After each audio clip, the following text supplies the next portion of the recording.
கர்த்தர் உன்னை மென்மையாக வைப்பார், நீ கலங்காதே மனமே. கர்த்தர் உன்னை மென்மையாக வைப்பார், நீ கலங்காதே மனமே. கையிடும் வேளையில் ஆசீர்வாதமும், கலங்களில் நிரம்பிடும் தானியமும். கையிடும் வேளையில் ஆசீர்வாதமும், கரங்களில் நிரம்பிடும் தானியமும். நிறைவான நன்மை உண்டாக.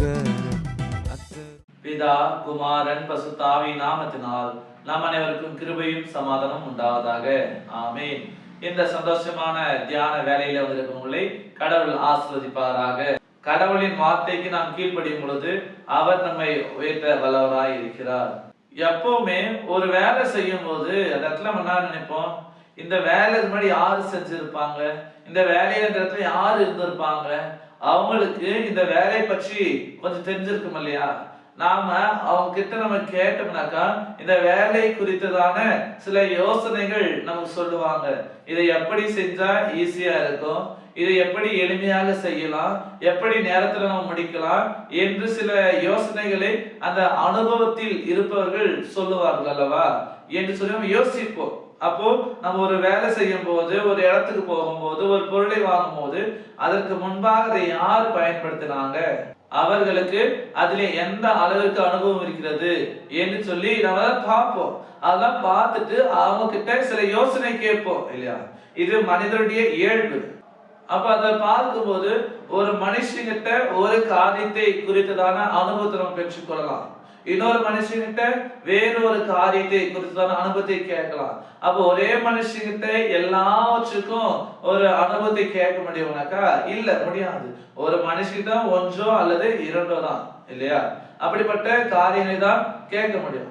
சரி, இதையெல்லாம் நம்ம ஏன் கேட்கிறோம், நாம அந்த இடத்துல முன்னேறணும், அந்த இடத்துல நம்ம மேல வரணும், அந்த இடத்துல நம்ம முக்கியத்துவமா நம்ம தெரியணும் என்று நாம் நினைப்போம். அதற்காக தான் என்ன பண்றோம், அங்க கேட்டு அதன்படி செஞ்சு மேலே வருவதற்கு முயற்சி செய்கிறோம். இதையெல்லாம் நாம் பார்க்கும்போது இந்த உலக பிரகாரமாக எப்படி மேல போறது, எப்படி எளிமையா செய்யறது, எப்படி உயர்ந்த நிலைக்கு வருவது என்ற காரியத்தை குறித்ததாக இருக்கும். அப்ப நம்ம உலக பிரகாரமாக நம்ம தேடும் பொழுது, உலக பிரகாரமாக நம்ம யோசிக்கிற பொழுது அது உலக பிரகாரமாகவே போய்விடும். ஏன்னா உலக பிரகாரமா நம்ம பார்க்கும் பொழுது எதுவுமே நம்ம நிரந்தரம் அல்ல, எல்லாமே மாறிக்கொண்டே இருக்கும். அப்ப நாம எல்லாரும் உயர்ந்த நிலைக்கு போக வேண்டும், எல்லாரும் நம்ம மேல ஆக வேண்டும், எல்லாரும் மேன்மையாக இருக்க வேண்டும் என்று சொல்லி நம்ம யோசிக்கிறோம். அப்ப அந்த மேன்மையை, அந்த உயர்வை யாரு நமக்கு தருவாங்க என்று சொல்லி சற்று யோசித்து பார்க்க வேண்டும். அப்போ இந்த உலக பிரகாரமாக நாம தலையா இருக்க வேண்டும், உலக பிரகாரமாக நம்ம மேல இருக்க வேண்டும் என்று சொல்லி நம்ம யோசிச்சோம்னாக்கா அது நிரந்தரம் அல்ல. நிரந்தரமான மேன்மை, நிரந்தரமான உயர்வு என்பது கடவுள் ஒருவர் தான் நமக்கு தரக்கூடியவராக இருக்கிறாரு. பிதா மட்டுமே நமக்கு உயர்வை தருவராக இருக்கிறாரு. அப்போ அவர் கொடுக்கிற அந்த உயர்வை, அந்த மேன்மையை நாம் பெற்றுக்கொள்ள வேண்டும் என்றால் நாம் என்ன செய்ய வேண்டும், அவருடைய வார்த்தைக்கு செவி சாய்க்க வேண்டும், அவருடைய கற்பனைகளை நாம் கை கொள்ள வேண்டும், அவருடைய நியமங்களை நாம் கை கொண்டு அதன்படி நாம் நடக்கிற பொழுது கடவுள் நமக்கு மேன்மையை தருகிறார், கடவுள் நம்மை உயர்த்த வல்லவராக இருக்கிறாரு. சில வேலையில சில மனிதர்கள் என்ன பண்ணுவாங்க தெரியுமா, எங்க நம்ம சொன்னா இவன் முன்னாடி போயிடுவானோ, எங்க அது கத்துக்குன்னு மேல போயிடுவானோ, எங்க தெரிஞ்சுன்னு நம்மளோட உயர்நிலைக்கு போயிடுவானோ என்று சொல்லி யோசிப்பார்கள். ஆனா கடவுள் அப்படி இல்லை. கடவுள் நம்ம எல்லாரையும் அவர் இருக்கிற அந்த பரலோக ராஜ்யம் என்ன பண்றாரு, நம்ம எல்லாரையும் சேர்க்க வல்லவராக இருக்கிறாரு. இந்த கீழான உலகத்திலிருந்து மேலான பரலோகத்திற்கு நம்மை சேர்க்க சித்தமா இருக்கிறவர் நம்முடைய பிதாவாகிய கடவுள் ஒருவர் மட்டும்தான். அந்த ஆண்டவர் எல்லாரையும் மேன்மையாக்குகிறார், எல்லாரையும் உயர்த்த வல்லவராக இருக்கிறார், எல்லாரையும் தலையாக்குகிறாரு. எப்பொழுது நாம் அவருடைய வார்த்தைக்கு கீழ்ப்படுகிற பொழுது, அவருடைய வார்த்தையின்படி நாம் வாழுகிற பொழுது. ஆம் எனக்கு அன்பானவர்களே, இந்த நாளுடைய வேத வாக்கு இப்படியாக சொல்கிறது. உபாகமம் 28ஆம் அதிகாரம் 14வது வசனம் இப்படியாக சொல்கிறது, இன்று நான் உனக்கு போதிக்கிற உன் கடவுளாகிய கர்த்தரின் கட்டளைகளை கை கொண்டு அவைகளின்படி நடந்து அவைகளுக்கு செவி கொடுக்க வேண்டும். அப்பொழுது கர்த்தர் உன்னை வாளாக்காமல் தலையாக்குவார், நீ கீழாகாமல் மேலாவாய். ஆம் எனக்கு அன்பானவர்களே, நம்முடைய கடவுளாகிய கர்த்தரின் கட்டளைகளை நாம் கை கொண்டு அவற்றின்படி நடந்து அவருடைய வார்த்தைக்கு நாம் செவி சாய்க்கிற பொழுது கடவுள் நம்மை ஆஸ்வதிக்கிறார், நம்மை கீழாகாமல் மேலாக்குகின்றவராய் இருக்கிறாரு.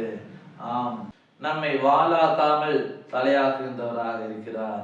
ஆம் எனக்கு அன்பானவர்களே, ஆதாம் ஏவாள் செய்த பாவத்தினால கீழாக போன நம்மை, பாவத்தில் வீழ்ந்த நம்மை தமது குமாரனாகிய கிறிஸ்து வழியாக நம்மை மீண்டுமாக தலையாக்குகிறார், நம்மை மீண்டுமாக மேலாக்குகிறார், நம்மை மீண்டுமாக உயர்த்த வல்லவராக இருக்கிறார்.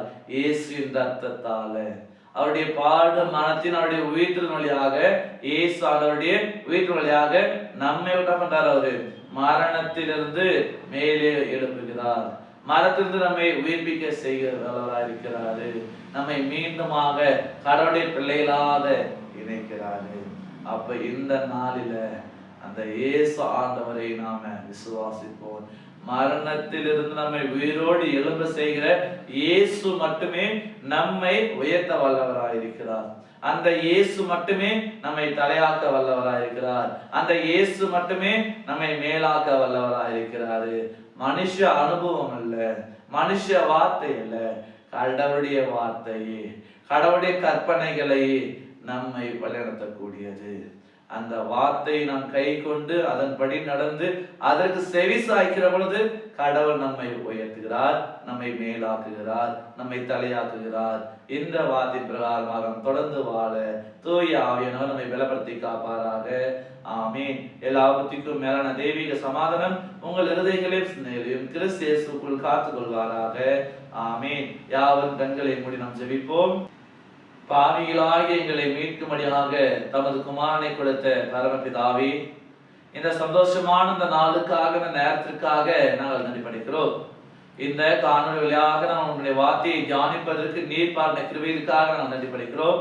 அப்படியாக நாங்கள் உங்களுடைய வார்த்தையை கை கொண்டு அதன்படி நடந்து அந்த வார்த்தைக்கு நாங்கள் செவி சாய்க்கிற பொழுது நீ நிச்சயமாகவே எங்களை நடத்துகிறீர், எங்களை தலையாக்குகிறீர், எங்களை மேலாக்குகிறீர். அதற்காக நாங்கள் நன்றி படைக்கிறோம். ஆம், மனிதனுடைய அனுபவம் அல்ல, மனிதனுடைய வார்த்தை அல்ல, உம்முடைய நியமங்களே எங்களை உயர்த்த வல்லவராய் இருக்கிறது சுவாமி. இதை நாங்கள் தியானிக்கும் பொழுது இனி வரக்கூடிய காலங்களில நாங்கள் உம்முடைய வார்த்தைக்கு செவி சாய்க்கவும், உம்முடைய வார்த்தையின்படி நடக்கவும், உம்முடைய வார்த்தையை கை கொள்ளவும், உமக்கு சாட்சிகளாக நாங்கள் வாழ்வதற்கு இறைவன் தாமே எங்களுக்கு உதவி செய்ய வேண்டுமாய் கூட நாங்கள் ஜெபிக்கிறோம். இந்த நேரம் முதற்கொண்டு மற்றவர்களுக்கு முன்பாக, ஒரு ஜாதிகளுக்கு முன்பாக உம்முடைய பிள்ளைகளாக எங்களை உயர்த்தும்படியாக மேன்மை தர வேண்டுமாய் கூட நாங்கள் ஜெபிக்கிறோம். நாங்கள் படிக்கிற படிப்புகளிலே நல்ல மேன்மை தருவீராக, செய்கிற வேலைகளிலே நல்ல உயர்வை கொடுக்க வேண்டுமாய் கூட நாங்கள் ஜெபிக்கிறோம். நாங்கள் எந்த இடத்துல தலை குடிஞ்சிருக்கிறோமோ, நாங்கள் எந்த இடத்துல நாங்கள் எழுந்திருக்கிறோமோ அதே இடத்துல உம்முடைய வல்லமையினாலே எங்களுடைய தலையை நிமிர்த்தும்படியாக எங்களை நிமிர்த்தி செய்ய வேண்டுமாய் கூட நாங்கள் ஜெபிக்கிறோம். எங்களை தாழ்த்தி அர்ப்பணிக்கிறோம், எங்களை பொறுப்பெடுத்துக் கொள்ளும். நாங்கள் உம்முடைய பிள்ளைகளாக சாட்சிகளாக வாழ்ந்து உம்முடைய ஆசீர்வாதத்தை பெற்றுக்கொள்ள இறைவன் தாமே உதவி செய்ய வேண்டுமாய் இறைவன் இயேசுவின் ஜெபிக்கிறோம் அன்பின் பிதாவே. ஆமீன். அனைவருக்கும் சோஸ்லம். கடவுள் உங்களை ஆசீர்வதிப்பாராக. ஆமீன்.